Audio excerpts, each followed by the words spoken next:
Hey guys, welcome to another video on the Inside Spurs channel. Happy Tuesday morning to you all. Hope you're all right. Hope you are all okay and enjoying a good day. Obviously, in this video, we will be doing the loan roundup, and obviously coming to an end. It's a much smaller loan roundup due to a lot of players obviously finishing their seasons.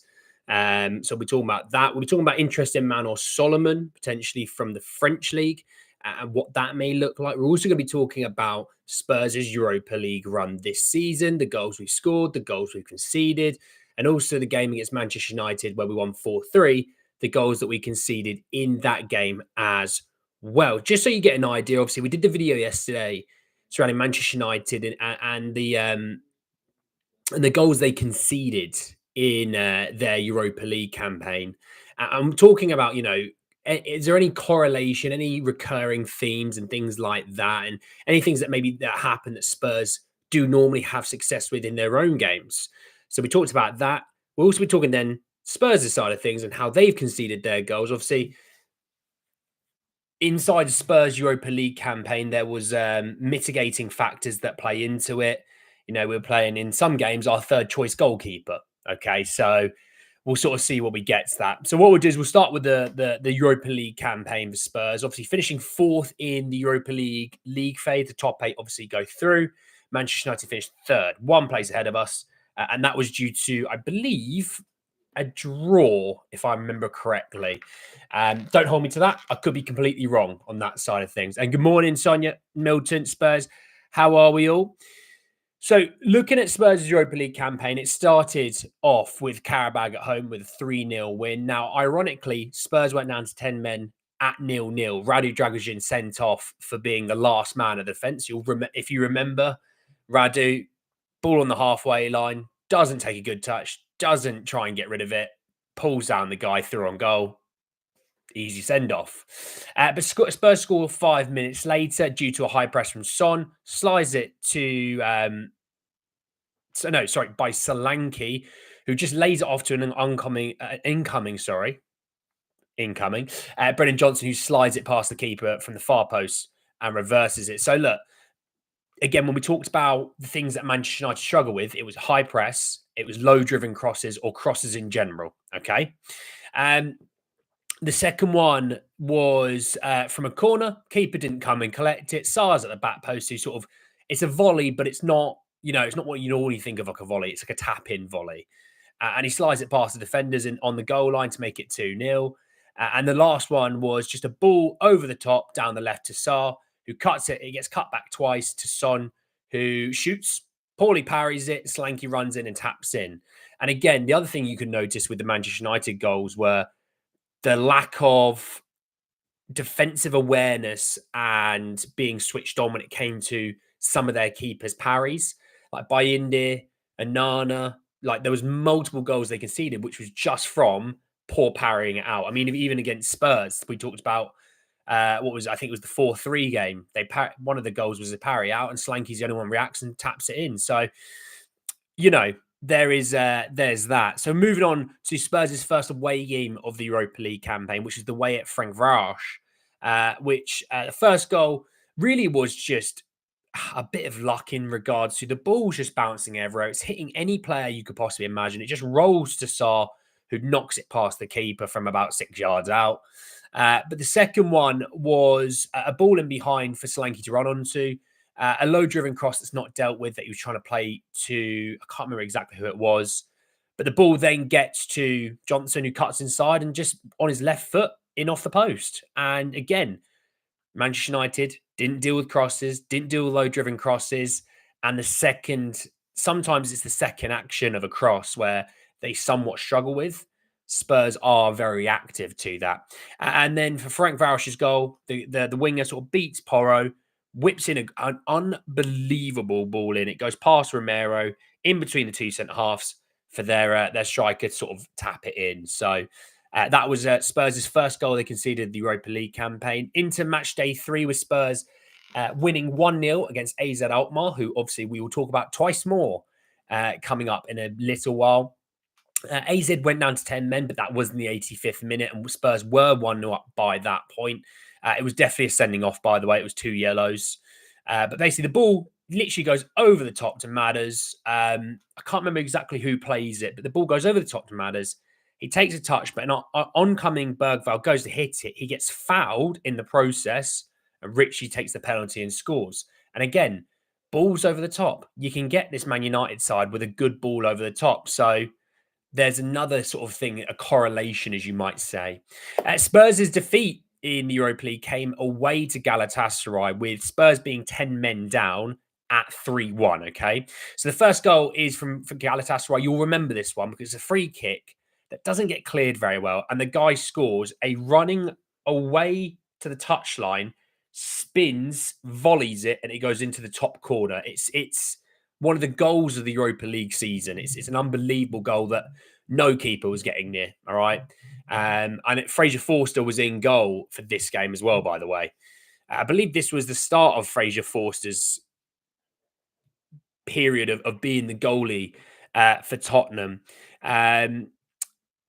Spurs, though, equalise, making it 1-1. The ball is a diagonal from Archie Gray towards the back post. Johnson, as he's running onto it, hits it across goal, and Lancashire's there to tap it in. Obviously, gets his first Spurs goal. Happy days. Galatasaray then make it 2-1. Radu's just caught on the ball. The ball finds its way. I can't remember exactly who it is. They slide in Osimhen, who slides it past Fraser Forster. Again, Radu being caught on the ball, not great. And then third one is a first-time cross towards sort of in between the right back and centre back. Osimhen just runs onto it and taps it in. So again, poor defending.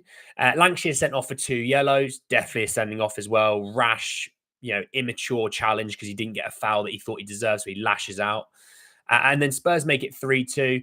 They play the ball sort of in behind, but on the overlap to Porro, who runs onto it. Front post, low driven, Slanky flicks it in. And ironically, when Spurs went down to 3-1 and we brought on a few first team players, we were better than them even with 10 men, which shows that had Spurs probably started a few more first teamers, they would have won that game, in my opinion. I really do think that. And I know some people will get really angry about how I'm talking about certain goals because they'll sit there and go, oh, but Spurs could have conceded more. Spurs could have done this. I'm just talking about factual information about goals and about things that happened. Not talking about, oh, they nearly scored here or Spurs nearly scored there. No, just things that definitely happened. Thomas, how are you? I've seen some news about Bergvall that he can be fit for the final games at true, Andy. I don't know enough yet, mate. I know that there's videos of him walking okay, but we were told that he was done for the season. So unless he has a miraculous recovery, I wouldn't expect to see him. But, still got 8 days until the final. There's still plenty of time to get into it. Tom, how are you? I haven't skipped the gym, mate. I'm still in my gym top. It was chest day today. Sonny absolutely must start. Well, look, on Son, if he's fit, he starts, in my opinion. But that requires him to be fit. Not just he can play, 30 minutes. He's got to be sharp and fit. Spurs then drawing their first game of the campaign at home to Roma. Spurs taking the lead in this game with a low-driven cutback. Son nips in front of Hummels, he gets fouled. Son scores a penalty. Lovely finish on the penalty. Roma then equalise. A free kick whipped on from the left in towards sort of the front post sort of area. Indika goes to get the flick. It sort of bounces off like the upper back shoulder area over the top of Forster. As you tell, Vic's still injured, by the way, at this period. All right. So you think 3 against Galatasaray, 2 against Roma, just 2 games, there's 5 goals there. And then Spurs make it 2-1. Kulu down the left, beats his man, whips in a low-driven cross sort of towards the sort of penalty spot, the edge of the area sort of thing. Johnson runs onto it with his weak foot, hits it towards the bottom corner to make it 2-1. And then Spurs basically concede in the last minute of the game. Don't deal with the corner, goes out towards the back post. The guy runs towards the byline. He just fires it with all of his might. I don't know who it was. I think it was Salamakers. Hits it towards the back post. Hummels taps it in. So makes it 2-2. And look, in these games, Spurs could have lost by more or won by more. It's really irrelevant. Again, we just talking what happened, Spurs then drawing the next one away at Rangers. Again, Forster is in goal for this game as well. Rangers open the score with literally, it's a lovely ball. It's like a little dink over the top towards the oncoming striker in between the right back and right centre back. The running attacker just hits it beautifully past Forster. It's a really, really lovely finish. And I felt Forster because there's not much he can do on that side of things. For Spurs, Kulu wins the ball, sort of about 35 yards out on the right. He sort of drives inwards, okay? He slides it to the winger, who cuts it back to Madders, who gets clattered and fouled. It would have been a penalty. It rolls to Kulu, first time, hits it past the goalkeeper anyway to make it 1-0. So again, in the last 3 games there, Spurs conceded 6 goals in 3 games, okay? You've got to remember, in this period, you had one centre-back playing in Radu Dragusin, you had Archie Gray playing next to him. You wouldn't have expected a lot, if you know what I mean, So Cheste, love it, Thomas. Richard's been great in that position. Yeah, absolutely.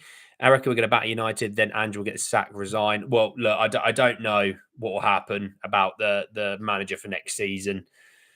I'm also kind of not worried about it, and I'm not thinking about it. It's like get past Brighton on the last day of the season, and then we can talk, if you know what I mean. Love it, Janice. Next up was Hoffenheim winning 3-2 away, which we were still down, 10 plus injuries, but we were starting to get the odd 1 or 2 back. Now, when you get 1 or 2 back from injury, they don't come back 100%. They don't come back ready to play 90 minutes, sharp as anything. They still need time. But the first one was literally a long ball over the top. Shockingly, guess who runs onto it again? James Maddison. He touches it down and he literally fires over the top of the goalie, but in underneath the bar to make it 1-0. Second goal came from a high press from Maddison. He wins it on the halfway line. He sort of cuts inside. He plays in Son, who takes a couple of poor touches. As he hits it, it gets a deflection over the top of the goalie to make it 2-0. Hoffenheim make it 2-1 though. The ball goes out to the left winger, who he slides in a low-driven front post cross. And the striker taps it in past Brandon Austin. So again, no Vicario, just to note. Spurs then make it 3-1. The ball goes out to Son. He hits a step over onto his left, whips it in off the post, the far post, obviously. And then Hoffenheim to make it 3-2. Cross from the right towards the back post. It's an unbelievable ball in. The header's great as well. Austin's in no man's land. Heads it past to make it 3-2. And then the last game of the league phase was obviously Elfsborg. Spurs winning 3-0 in that time. Porro cuts it back to Kulu, whips in a great ball for Dane Scarlett to head it home. This was the academy game. This is everything that Spurs fans truly, truly want, and they got. The second goal was from Ajayi, who gets it on the right. He cuts into the left. He dribbles in, plays a 1-2 as Scarlett, one touch, hits it to the near post to make it 2-0. And then the third goal was a poor keeper clearance. Bergvall heads it down. Mikey Moore wins the ball, dribbles past 3 people, and reverse hits it past the goalie. So there you go. There is the league phase. I know for some people, and I know for some Spurs fans, all they want to hear is, we're signing players, we're selling players, we're signing players, we're selling players. This is more important than all of that. And I know some Spurs fans don't really care about this sort of thing. And I know this isn't for everyone, by the way. All right. I'm not that fussed. It's for everyone.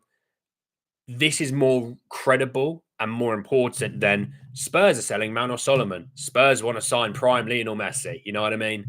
So looking at the league phase and how weak we were team-wise due to all those injuries and the fatigue and things like that, Spurs finishing 4th was a great achievement in that regard. Yes, don't get me wrong, Spurs with a full set of players would have ended up finishing probably higher. It's irrelevant. We always talked about it. Are you in the top 8? Yes, great, job done. Are you 1st or 8th? Doesn't matter. Job done. You're through, right? And, looking at the situation, I mean, Spurs played 8 games. They scored, what was it? 17. So we scored 2 a game and we conceded 9, which is 1.5 a game. And ironically, when you look at it, in the first 3 games, Spurs have conceded 1 goal. So in the next 5, Spurs have conceded 6, I believe. 2, 3, 6, 8. I conceded 8, sorry.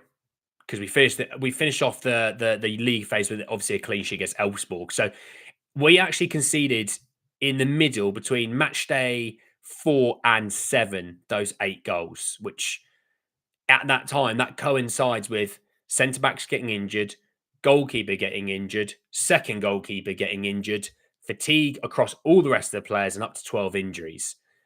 Um, the first knockout phase game was AZ Alkmaar at home, and I just want to check the starting 11 that played in this game. So Vic was back for this game, but you had Destiny Doggy, Archie Gray, Kevin Danso, who had only just signed a month previous to that. Spence, because obviously that was his now introduction into the European squad. Again, factor that in. The midfield three was the main midfield three going in for the rest of the season. For the most part, was Bentancur, Bergvall, Madison, and the front three was Johnson, Tell, and Son. Okay. This was a game that Spurs conceded the one goal. We lost 1-0, and it was the one that the corner goes into the back post. It gets head back, and Bergvall tries to sort of clear it with his left foot and just slices it over the top of Vicario. So, you know, it is what it is on those sort of things. It's not great, and it's painful, and it's difficult, but it sort of is what it is. You know what I mean? It is what it is. But in the return fixture, the 3-1 result, this was the game that you had most of the big boys, not most of the big boys back. You had a lot of the big boys back. You know, look at the starting 11 for Spurs: Vic, Spence, Van der Ven, Romero, Porro, Bergvall, Madison, and Sarr, Odegaard, Slanky, and Son. That's a bit more like it, if you know what I mean. You know, um, a doggy's on the bench, Tails on the bench, Basuma's on the bench, Johnson's on the bench, Gray's still on the bench. Obviously, Bentancur suspended at the time. That was part of his 7-match ban. You know, we're starting to get fitter. We weren't great then, but we were starting to get a bit fitter. But the 3 goals that we scored, the first one was a high press from Son, charges down in clearance. He slides at Slanky. He slides it one more to Odegaard, whips it past the goalie. The second was Porro, wins it in his own half. He plays in Madison, who drive towards the 18-yard box. He basically plays a pass to Son, who passes it back. He opens up his body and just whips it round the goalkeeper to make it 2-0. AZ make it 2-1.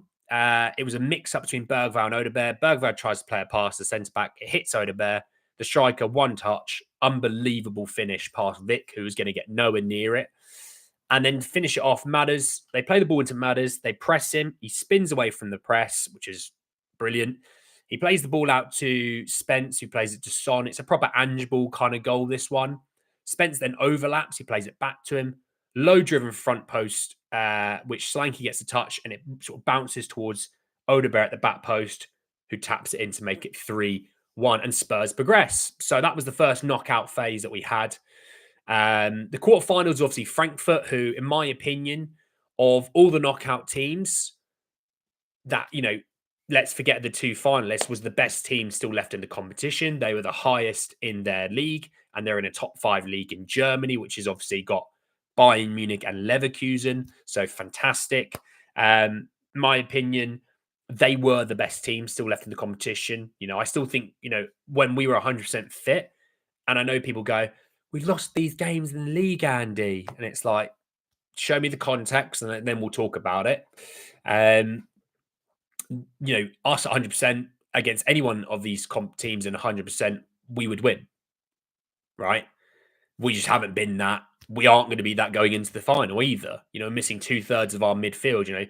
For the people that talk about Manchester United missing, Lisandro Martinez, and they may miss. I mean, Diogo Dalot may be out. I read some reports that he may be injured. I don't know.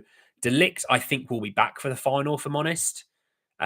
He was getting fitness assessments for last weekend or something. I don't know, something like that. I think there's a chance he might be back. Yoro, we don't know anything about really right now. All you're going to hear is Manchester United have injuries, and it's like, okay, sorry, we don't have any injuries. Right. Okay, sorry about that one. You can also add in Radu Dragusin as well. You add him in. He's another injury that we would have needed this season, which people hate. Obviously, the first goal, though, was scored by Frankfurt. Madison loses the ball in their half. They win the ball. It gets played out to Ekitike on the left wing.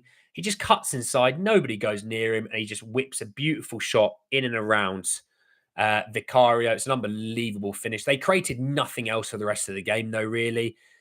Spurs to equalise. The ball goes over the top of Solanke. He runs onto it.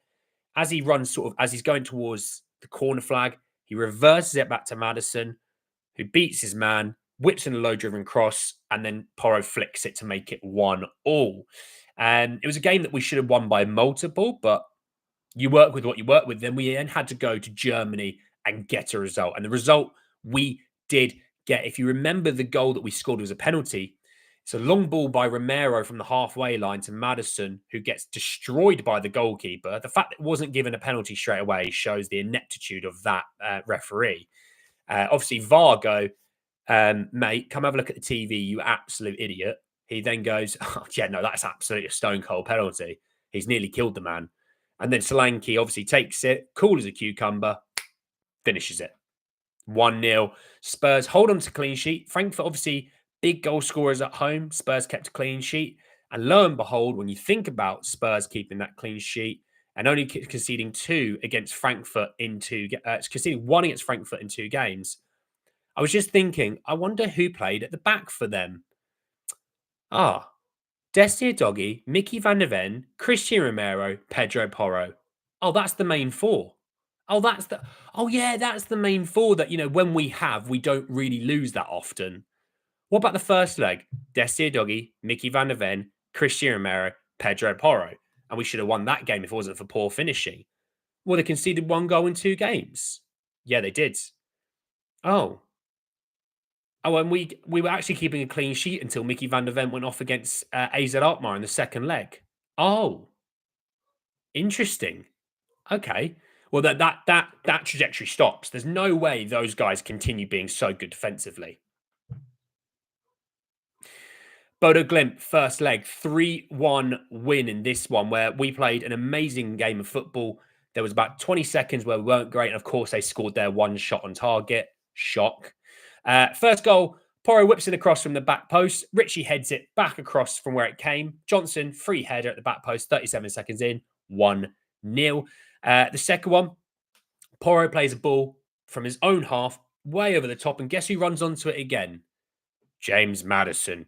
Touches it down, scuffs it, but it beats 2 defenders and the goalkeeper to make it 2-0. For the third one was a penalty. Romero gets kicked. It's soft, but in the letter of the law, it's a penalty. Solanke slides at home to make it 3-0. And for their goal, the ball goes out to the left for them. He cuts inside. 2 guys play a 1-2. Saltnes, as the ball shifting to his right foot, hits it.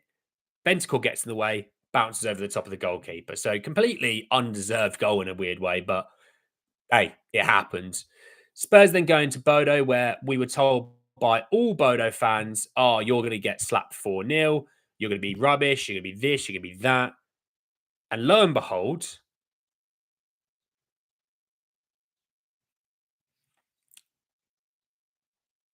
hang on a second. My camera looks a bit knackered. Hang on. That looks a bit better. I think at least. So I've missed some comments here. We'll play Sarr in the 10. No, we won't play Sarr in the 10. Do you reckon if we win the Europa League, we can win the Super Cup? Well, yeah, why not? 15 wins, 2 draws, and 20 with those back 4. Yeah. I keep getting told that we've got real problems defensively. And it's like, yeah, no, you're probably not going to be great when you've got a left back who's playing centre back and a centre mid who's 18 playing centre back. You're probably not going to be great. I don't know if that's mind boggling to people. It shows that recruitment above them has been poor. I mean, again, they've not signed a left back for 2 years. And then they use the other left back they could use at centre back. So you see there's an issue there. Sign a bloody left back. Then Dessie Doggy's not having to play 3 games a week every single week, and he's not going to get injured. You go, we've got this other guy that's quite decent. Dessie, let's get you some rest, mate. So there's that. Right, finishing off with the Bodo Glimt one, because then I want to talk about the Man United game. The Bodo Glimt second leg, obviously Spurs keep a clean sheet. I wonder who the back 4 was again. Dessie Doggy, Mickey van der Ven, Christian Romero, Pedro Porro. There seems to be a correlation there. Spurs winning 2-0. Tell with a corner to the back post. Romero wins it into the 6-yard box. Solanke taps in. And then second goal, Desti down the left, cuts it to Sarr, who cuts it to Porro, hits his cross and lobs the keeper to make it 2-0. By that point, the fixture was already over after we scored. Bodo created nothing in the second leg. They created one good opportunity, really, in the two games, and it was a deflected goal over the top of Vicario. I was a little bit disappointed. And then, yeah, the 4-3 that Man United, right? And everyone goes, oh, Spurs nearly lost that game. Well, the first goal was us from a goal kick. Fraser Forster couldn't pass the ball 4 yards to Radu. Fernandez nips in, just gives it to Xerxes, who hits it into an open goal. The second one was Forster dilly-dallying on the ball. Diallo charges down the shot and it rebounds in. So, we've got that down. Right. Man United scored one goal in the last minute of the game. It's a corner from the right-hand side by Diallo. Whips it in. Johnny Evans at the front post heads it. And, yeah, it goes in. So they scored one goal in those 3 games against us of any real credibility. And there you have it. So, look, there is all the goals that Spurs conceded through Europa League phase. The big thing that I want to just say is look at the fixtures that Tottenham had. Okay. I'll bring them back up. Spurs Europa League fixtures. I just got rid of it for some reason. If we look at just the period in the knockouts, right? Just the knockouts, because I don't think, don't take anything from Karabag or Frank Varosh away, things like that. Take it from the knockouts where the games actually meant something a lot more. If you disregard the AZ Alkmaar game, where at our back line, just to give you what the back line was Udogie, Gray, Danso, and Spence. So you had a 18-year-old centre mid playing at centre back alongside a guy who'd been here for not even a month, basically. If you then go in from the second leg of AZ Alkmaar, the 2 legs against Frankfurt and the 2 legs against Bodo Glimt, so you've got a 5-game window. For all the time that Mickey van der Ven and Christian Romero were on that pitch, Spurs conceded 2 goals. Now, Mickey van der Ven gets substituted against AZ Alkmaar at 2-0. They then score, not long after, actually. Hence why, I'm just saying. So, for 60-odd minutes against AZ, 2-0, clean sheet for those two. They conceded 1 goal against Frankfurt and they created nothing else. Frankfurt, we locked them down. We then kept a clean sheet away to Frankfurt. First leg against Bodo Glimt, it's a deflected goal that lobs over the goalie. They created nothing in that game other than that opportunity. And in the second leg, we kept a clean sheet where they created nothing as well. So that's my point. When I talk about why I feel some confidence going into the final, it's purely because I've got a World Cup winning centre-back who is a phenomenal centre-back in Christian Romero. We've got Mickey van der Ven, who's the quickest centre-back to ever play football. Ever. Who has an amazing chemistry with that World Cup winning centre-back. He also has an amazing chemistry with that brilliant Italian left-back that we have. And Romero has a great relationship with the Spanish right-back. I'll repeat the stats because, I get some people going,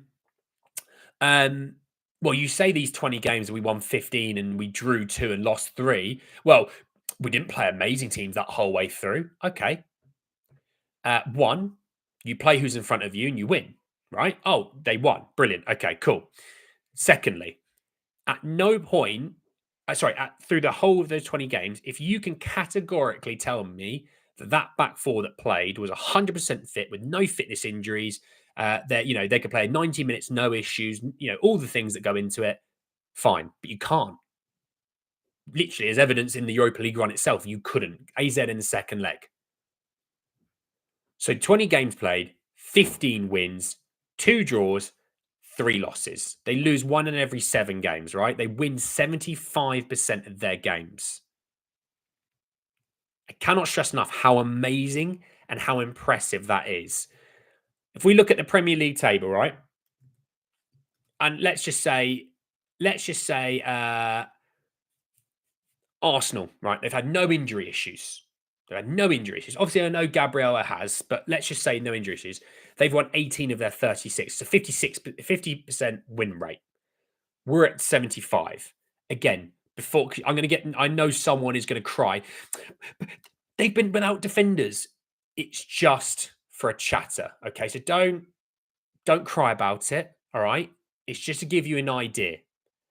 That back four is an immense back four. Genuinely, that back four is a phenomenal back four. We have defensive frailties. Went to Frankfurt and kept a clean sheet. Went to Bodo Glimt, kept a clean sheet, right? We conceded 2 goals in those 4 games. If that's defensive frailties, then Jesus wept. Every brilliant defensive side in the world must also have defensive frailties. Also, if you're winning 15 games of 20 with a 75% win rate, oh, okay, yeah, that's pretty good. Shockingly, all right. So come on, let's have some confidence in those boys. Any loanies come back? Not sure just yet. Big D, how are you? How amazing impressive that is. Are you talking this community again? Well, this community and those back four, al dente, mate. Hope you're well. Spurs need to shake this mentality of always thinking the worst. In a final, anything can happen. Look, well, we know anything in the final can happen. We can have, a cross that gets punched onto our oncoming defender to score at Wembley. We can also be given a penalty against us dodgily in a Champions League final. Anything in between can happen as well, right? What we do need to have some confidence with is Manchester United this season have scored 1 goal against us, created wise, right? Because I don't really consider them scoring from 1 yard out or wherever it was because we couldn't pass a ball 3 yards. I don't really consider that them creating opportunity. That's just more us being stupid. And that's with our backup goalkeeper, a Archie Gray centre back partnership with Radu Dragic. Okay, well, let's compare that to now. Who's going to be in goal? Oh, it's Vicario. Okay, well, that's an improvement. That is an improvement. Who's your centre back's going to be? Mickey Van and Christian Romero. Well, that's a massive improvement. Okay, well, that's a massive improvement. Those situations shouldn't happen. So there is that. So looking at the goals that we sort of conceded, and it's something to bring in, looking at the goals we conceded, there was a low-driven front post cross, which I don't really think that's Man United's game, if I'm honest. Man United are more shoot from distance at times, like with Garnacho and Bruno. Obviously, Bruno is a great crosser of the ball. Let's not knock that. He's a great crosser of the ball. We've got to be aware of that. And Galatasaray, it was crosses. That was the big thing. Crosses and Radu giving the ball away. They also had a world-class striker in Victor Osimhen. No offense to Højlund, because I think Xerxes done for the season. If I remember correctly, Xerxes out for the season. No offense to Rasmus Højlund. He is not Victor Osimhen. We all know that. The Roma game, they scored from a free kick. Again, you're talking about the fact that we've got Radu Dragic and Archie Gray or Ben Davies playing at the back. It's not going to be great at set pieces. We've been great at defending set pieces recently. So there's that. And the second goal was us not clearing a corner and not being switched on that a ball may come back in. But again, if you've got the main back four all playing, whose chemistries are all very lined up and very good, with Rodrigo Bentancur playing in front of them, you should be okay in terms of let's maybe not all sprint out towards the ball. Let's get this line and so on and so forth, which is what Romero massively does. For Hoffenheim, ball out to the left winger, slides it front post past Austin. Again, Vic's going to be in goal. Cross to the back post, headed past Austin. Again, it's crosses in that side of things. AZ was an own goal. Not going to shoot anyone on that. Frankfurt was a counter-attack. Man United, that's one that I want to bring in, is the counter-attack side of things. They are going to counter-attack us. Because I actually expect Spurs probably to have about 55% possession, something like that, right? They're not going to completely control the game. I think about 55%, somewhere like that, right? Give or take a percentage or two either side. Man United are going to counter us. They love a counter-attack, Man United. And, Bruno picks up great positions, hence why Bentancur, and if it's Basuma, switched on. Where's Bruno? Let's try and take him out of the game. If you take Bruno out of the game, you've got a real damn good chance of winning that game.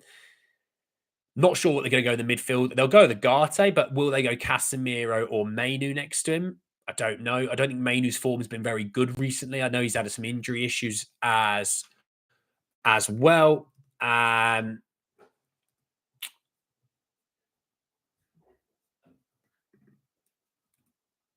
So 1 second.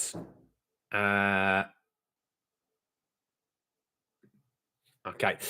Yes. So there's that. We're not sure, but they'll counterattack us. I'd assume Diallo's going to start with Bruno a bit further ahead, and then Hoyland going up. Then Hoyland's work rate is very good. His hold up play is not as bad as everyone seems to think it is as well. So there's sort of that. So we'll sort of see. But again, we talk about Villa. We just have to get through Villa's game, no injuries, and we'll be going into the final. And we should, people go, we've lost that game in the Premier League, Andy, and we lost this game in the Premier League. And if you can categorically tell me the team that you saw play in the Premier League is a team that you're going to see in the Europa League final, fine. You're wrong, and it isn't. Hence why I look at the Europa League games recently. I mean, you think Mickey and Kuti played 45 minutes in the Premier League in like the last month or something ridiculous. I'm looking at the Europa League games, and that's where you're going to get more of an idea of what the team's going to look like and how we're going to play. Well, okay, if that's the case, the last 5 games where all of the players that are more likely to play have played, we've not lost and we don't really concede goals. There's that. A back 5 is one of the best about. If we have another Bentancur Basuma or another similar but more consistent midfielder there and use that unit regularly, we'll look a lot better. Again, it comes down to injuries and it comes down to fatigue, No, we've got to be smarter with, look, if you're going to give away a foul, give it away much further up the pitch where it means nothing. But we do like to give away a stupid foul. We love it. We live for it even. Frustrate Bruno, and that's half the game won. Well, we did it in the first game. We won 3-0. We frustrated him and he got himself sent off. So you maybe aren't far off there, Jazz. Dragon, how are you? Cass and Agate not quick enough or physically strong. Well, I think Agate is not bad, but he needs someone to play alongside him. Hence why, is Mainu, because I think Man United at times are going to have to dig in, and I expect us to do the same. But when they have to dig in, is Mainu the right guy for that, or is he better off where he can venture forward? Good player, not denying that, and maybe he can, but is he going to be able to do it? Maybe there's a half-hour window where Spurs are just peltering them. Is he going to be more defensively switched on, or will they go the Casemiro route where they're a lot more compact? Will that be the way they go? Again, they're going to be playing a back 3 centre-backs wise. That is going to be a bit weaker than they normally go for. When they have Martinez, a Delict and Euro, will they go that route? I mean, looking at the Spurs 4-3 against Man United, just to get an idea of who played in their back line. Here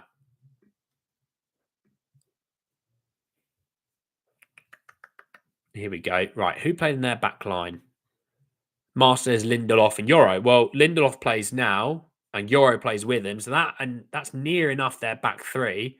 Dallo played, Mazraoui played. They played Ericsson and Agate. That's a ballsy decision to play Ericsson next to him.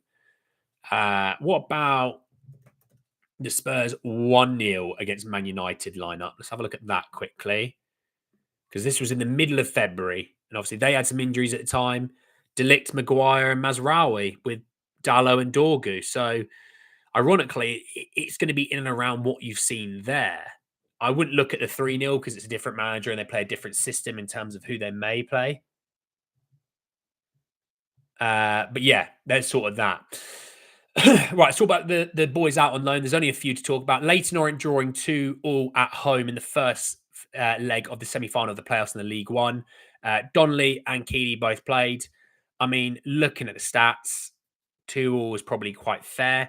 It does mean that Leyton Orient now need to go to Stockport, who finished 3rd in the league. They've got to go there and get a result. We shall see. Notts County losing 1-0 at home to AFC Wimbledon. Again, looking at the stats, County are probably going to be upset they didn't get on the score sheet, and Jatta got sent off, which isn't going to help them at all going into the second leg. Abbott played the full 90, which is great, but again, now they're going to have to go to AFC Wimbledon weaker, needing to get a result. West are losing 4-3 away to Charleroi. They were down to 10 men, but it was in the 97th minute, so they actually gave away a 3-1 lead in the second half to Charleroi. Devine got an assist in this game, which is great, and played the full 90. Vuskovic played the full 90. Not a great day at the office for him. Betis drew 2-2 in the week with Fiorentina to make it to the Conference League final against Chelsea, and then drew 1-1 on Sunday night at home to Osasuna, which all but kind of confirms then they're 3 points behind fifth, which is a Champions League spot. They've got a worse goal difference. Their goal difference is 4 worse than Villarreal. I think Villarreal have a couple of doozy fixtures coming up. I mean, they're away at Barcelona, and our Barca still going to be fighting for the title? No, unlikely. So, don't know about that one. But they do play Legan at home. I can't remember who the other game is they play. They're going to beat Legan. Legan are, what, the bottom? No, third bottom. Apologies, third bottom. So, yeah, it's hard for Betis to see them getting there. It'll be Europa League next year for them via winning the Conference League or finishing in the league spots. Cardoso played only like 15 minutes in the Osasuna game, but did play the 90 against Fiorentina in the week. And then finishing off with Espanyol losing 3-2 away to Legan. Valise played 45 minutes, sorry. Again, with him, it's just... It's not been a great second half of the season. I don't know what's going to happen with him going into the summer, but you know what I mean. I think I'd play Tell on the left instead of Richarlison. I think Tell is better delivering low crosses, which Johnson can take advantage of. Maybe. I mean, it really depends with obviously the playing the two wing backs. You may need to do some chasing backwards. And Richie's, no offense to Tell, Richie's better at chasing backwards when we need him to. I don't know. Again, look, let's just see how Son goes on Friday. Because if Son comes through that game playing 45 or another half hour and he is, you know, you watch him and you go, oh, he looks like he's nearly there. He probably starts, you know. Defensive Richie's better, absolutely. Crazy how much support United get. Was because most of the pundits are former United players. You think Scholes, Hargreaves, Owen, Ferdinand. I mean, Robbie Savage's son played for Man United. Keno's an interesting one because Keno's a Spurs fan but played at Man United as captain. Neville, York's been a pundit.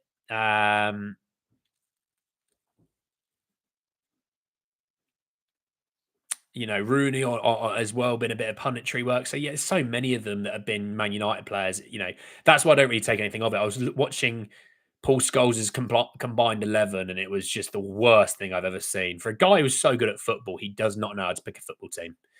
Good thing he's not a manager. How much of a hero could those be if he scored the winner versus Chelsea and then signed for us the following week? It'd definitely send him up a few ranks, wouldn't it? And then finishing off with a little bit of Marseille flavoured news because Marseille want to take Manor Solomon on a permanent deal. This came from Sasha Tavalieri, who said that Tottenham's 20 million euro rated forward Manor Solomon is keen on a move to Marseille amid talks for the Ligue 1 side. But if I'm honest, I still think he goes to Leeds. Now, there's a couple of schools of thought to this. Is this being leaked by Spurs to kind of get Leeds to come to the table and offer credible money? Because I think Leeds are probably going to go, let's get 10 million done. And Spurs going, kind of the reason you won the championship. So, no.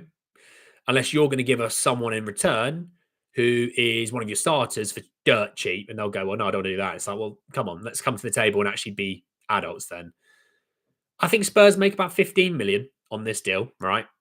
And I think just be grateful for the 15 million. I know you could potentially eke out a few more pennies, but this is one of those deals that is easy to do.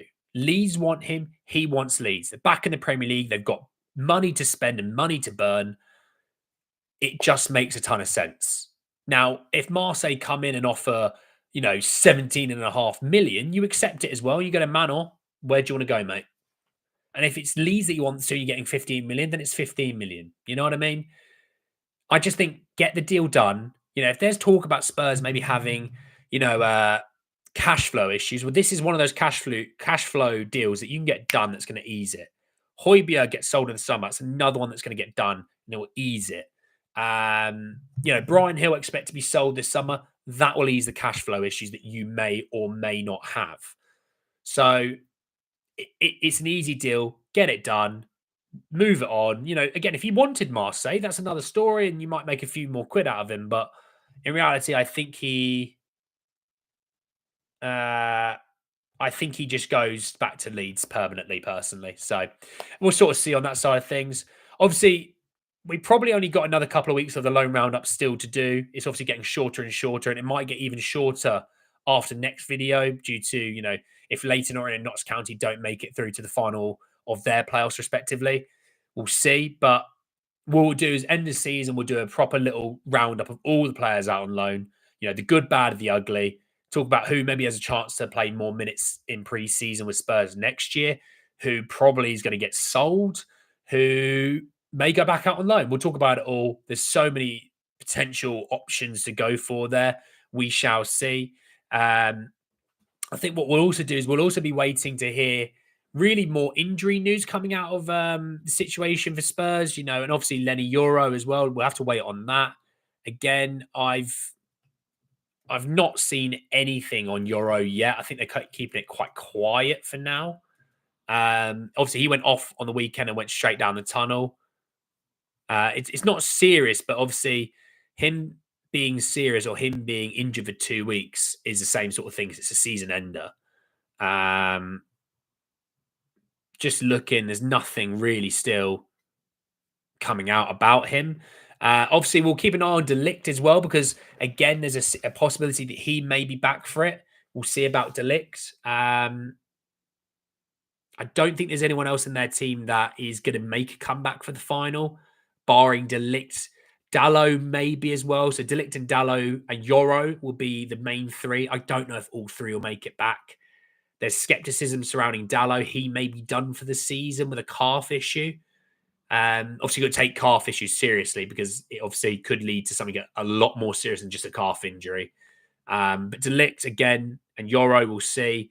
The rest of their team, though, is pretty much back. They'll be trying to get some more minutes into certain players. Will they do it for Diallo? Will they do it for Mainu? Something like that, we'll see. But for the most part, that's them, right? We can kind of start to predict their team quite easily.